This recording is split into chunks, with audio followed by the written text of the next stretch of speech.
नमस्कार, मी रुपाली तरसे बोलते आहे.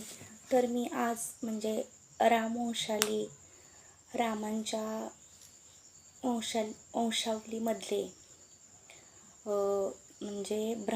ब्रह्माजीच्या 39व्या पिढीतले राम हे आहेत.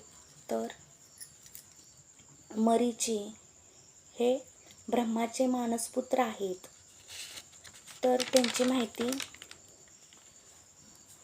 तर मी सांगितलं की ब्रह्मदेवांचा सरस्वती देवीशी विवाह झालेला आहे. तर ब्रह्मदेवांनी सरस्वतीचीच निर्मिती ब्रह्मदेवांच्या मुखाद्वारे सरस्वतीची निर्मिती झालेली आहे.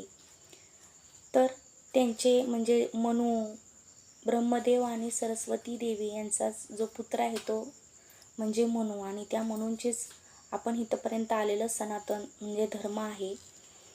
तर ब्रह्मा यांच्या 2 पत्नी आहेत, एक गायत्री आणि सरस्वती. त्यांच्याकडे 4 वेद आहेत. तर सप्तऋषीचे सर्व ऋषी आहेत ते ब्रह्मदेवांचेच मानसपुत्र आहेत.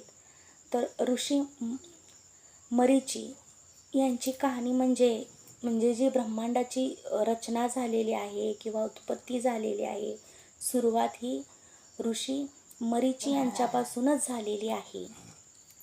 मनसे मनातून त्यांची उत्पत्ती झालेली आहे, म्हणून ते त्यांचे मानसपुत्र आहेत ऋषी मरीचे. तर त्यांची जी उत्पत्ती आहे ती नेत्रातून, ब्रह्मदेवांच्या नेत्रातून झालेली आहे. म्हणून मरीची या शब्दाचा अर्थ प्रकाश, किरण असा सुद्धा होतो. तर सृष्टीची सुरुवात करत असताना ब्रह्मदेवांना त्यांनी अशी रचना केलेली आहे की 9 प्रजापतींची रचना केलेली आहे. तर मरीचीची उत्पत्ती ब्रह्मदेवांच्या नेत्रातून झालेली आहे. तर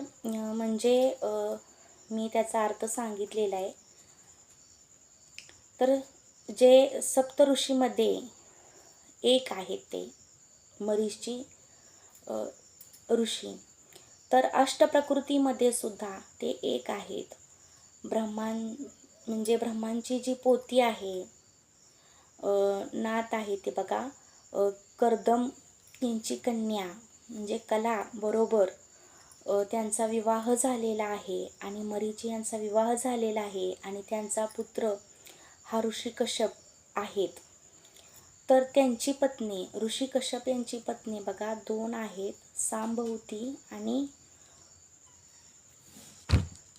उर्ना. तर त्यांचा पुत्र कोण आहे बघा, ऋषी कश्यप यांना बघा 2 पत्नी आहेत. तर जी सांबहुती आहे ती दक्ष यांची मुलगी आहे आणि सांबहुती आणि मरीची यांचा जो पुत्र आहे तो पुनर्वास हा आहे. तर त्यांचे सुद्धा 2 पुत्र आहेत बघा, त्याला 2 मुलं झालेली आहेत, विराज आणि पर्वत अशी त्यांची नावे आहेत. तर उर्ना जी आहे बघा, तिला सुद्धा धर्मा प्रथा असं म्हणतात. ती ब्राह्मणांचीच पुत्री आहे. आणि मरीची ते धर्मप्रथा मरीची यांनी तिला शाप दिला होता बघा, आणि ती एकदम पत्तर झालेली होती. आणि मग तिने विष्णुदेवांची तपस्या केली आणि विष्णुदेवाने मरीची यांचा श्राप ते दूर करू शकले नाहीत. तर तिला देवशिलेचा दर्जा त्यांनी दिला. आणि ऋषी कपिल हे जे आहे त्यांची बहीण ही ती कला आहे, मरीची यांची पत्नी आहे ती. आणि ऋषी मरीची आणि कला यांचा जो पुत्र आहे तो कश्यप आहे. आणि दक्षच्या ज्या 13 मुली होता त्या 13 मुलींशी ऋषी कश्यप यांचा विवाह झालेला आहे आणि सृष्टीचा विकास तिथून पुढे झालेला आहे. पुढची माहिती मी नंतर सांगते.